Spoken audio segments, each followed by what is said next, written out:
Hai, selamat datang di podcast The Speaker's Mind.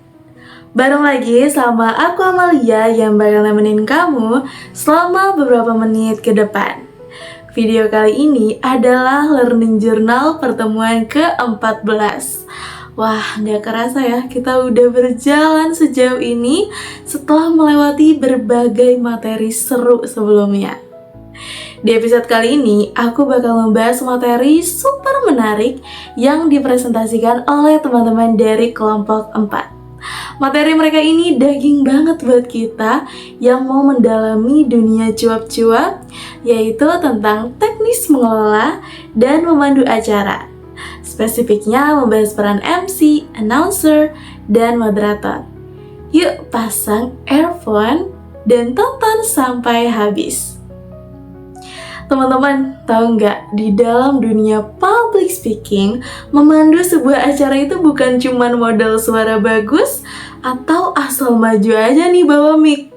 Kelompok 4 itu kemarin membedah 3 peran penting yang sering kita temui, tapi sebenarnya punya karakteristik dan tanggung jawab yang beda banget. Pertama, kita bakal ngebahas dulu nih tentang MC. Sederhananya, MC ini tugasnya itu memimpin rangkaian acara agar berjalan teratur, rapi, dan lancar. Kelompok 4 menganalogikan MC itu seperti seorang sutradara. Kenapa? Karena dialah yang paling bertanggung jawab penuh atas kelancaran seluruh rangkaian acara dari awal sampai akhir. Seorang MC yang keren itu bukan cuma tahu urutan acara atau rundown secara detail. Dia juga wajib paham hal-hal protokoler seperti latar belakang kenapa acara disusun sedemikian rupa. Akurat dalam menyampaikan informasi, akurat mengatur waktu, dan yang gak kalah penting, wajib kenal serta tepat mengucapkan nama, pangkat, atau jabatan para tokoh yang hadir. Jadi kemampuan komunikasi MC ini benar-benar penentu apakah acara bakal berjalan luwes atau malah tersendat-sendat. Kedua, ada announcer atau penyiar. Nah, kalau perannya satu ini bertugas membawakan atau memandu acara di stasiun radio. Contohnya seperti membawakan berita, memutar lagu pilihan, atau memandu talk show. Menurut referensi yang dibawakan kelompok 4, seorang penyiar itu sering dideskripsikan sebagai sosok yang ideal. Karakter wajibnya itu harus banget penuh kasih sayang, cerdas, jujur, percaya diri, komunikatif, humoris, penuh semangat, dan selalu optimis agar siaran itu tidak terasa monoton di telinga para pendengar. Bahkan penyiar radio juga harus menguasai elevating skill, keterampilan memainkan alat siaran, dan musical touch, keterampilan memainkan lagu atau musik untuk menyentuh emosi para pendengarnya. Peran ketiga adalah moderator. Secara sederhana, moderator adalah orang yang diberi mandat untuk mengatur jalannya sebuah forum atau diskusi. Di sini, moderator memikul tanggung jawab besar karena dia itu harus mewakili 3 kepentingan sekaligus. Yang pertama, kepentingan panitia penyelenggara, kepentingan peserta atau audiens, dan kepentingan pembicara.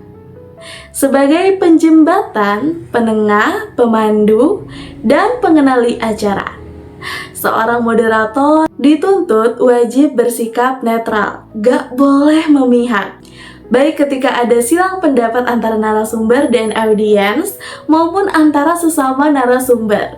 Tugas teknis moderator itu meliputi menguasai materi, diskusi, mempelajari profil dari narasumber sebelum acara, menyiapkan pertanyaan pemantik yang menarik, menjaga arah diskusi agar tetap fokus, serta mengatur waktu secara adil. Nah, setelah tahu peran-perannya, kelompok keempat juga membagikan insight penting mengenai teknis dasar yang wajib kita kuasai. Yang pertama itu adalah teknik vokal. Kita harus bisa menggunakan intonasi yang jelas dan menarik. Lakukan accentuation atau aksentuasi, yaitu memberikan penekanan atau stressing pada kalimat-kalimat yang perlu atau dianggap penting. Atur juga nih kecepatan bicaranya agar kita tuh nggak terlalu cepat atau terlalu lambat. Perjelas artikulasi atau pengucapan kata. Gunakan infleksi suara, perubahan nada suara agar tidak monoton. Serta sebisa mungkin nih, kita itu hindari logat daerah yang terlalu medok saat berbicara di ranah publik formal. Oh iya, menguasai teknik pernapasan juga wajib banget supaya suara kita itu tetap stabil selama memandu acara. Selanjutnya yaitu teknik performa dan gestur. Penampilan dan bahasa tubuh kita tuh harus profesional. Caranya, lakukan kontak mata dengan para audiens. Pandang sekeliling ruangan secara merata, gunakan gerakan tangan dan tubuh yang alami serta spontan. Jangan dibuat-buat atau itu tuh kaku gitu ya. Hindari gerakan monoton yang tidak bermakna seperti meremas-remas jari gitu ya, atau menepuk tangan sendiri. Dan intinya tuh kita harus sesuaikan gesturnya gitu ya dengan jumlah audiens yang hadir. Selain itu ada satu tips keren lagi, yaitu gunakan smiling face alias berbicara dengan ekspresi tersenyum agar suara kita itu terdengar hangat dan ramah gitu ya. Kalau kita membawakan sebuah lelucon atau jokes, jangan tertawa berlebihan pada joke kita sendiri. Beri jeda setelah melempar joke agar audiens itu bisa merespon. Dan berikan kesempatan juga bagi audiens untuk menjawab salam kita. Gak kalah penting, kita juga harus punya nih kemampuan improvisasi yang baik saat terjadi kendala teknis di lapangan, agar suasananya itu tetap menarik dan kondusif. Kesimpulannya, menguasai teknik vokal, performa, dan pemahaman peran sebagai pemandu acara adalah kunci utama untuk membuat sebuah event menjadi hidup dan berkesan. Jadi buat teman-teman semua nih, yuk jangan ragu buat ambil kesempatan latihan jadi MC, penyiar, ataupun moderator di kampus maupun di lingkungan sekitar. Oke, sekian untuk Learning Journal hari ini. Aku Amalia pamit dulu dari The Speaker's Mind. Keep speaking, stay confident, and see you in the next episode. Bye!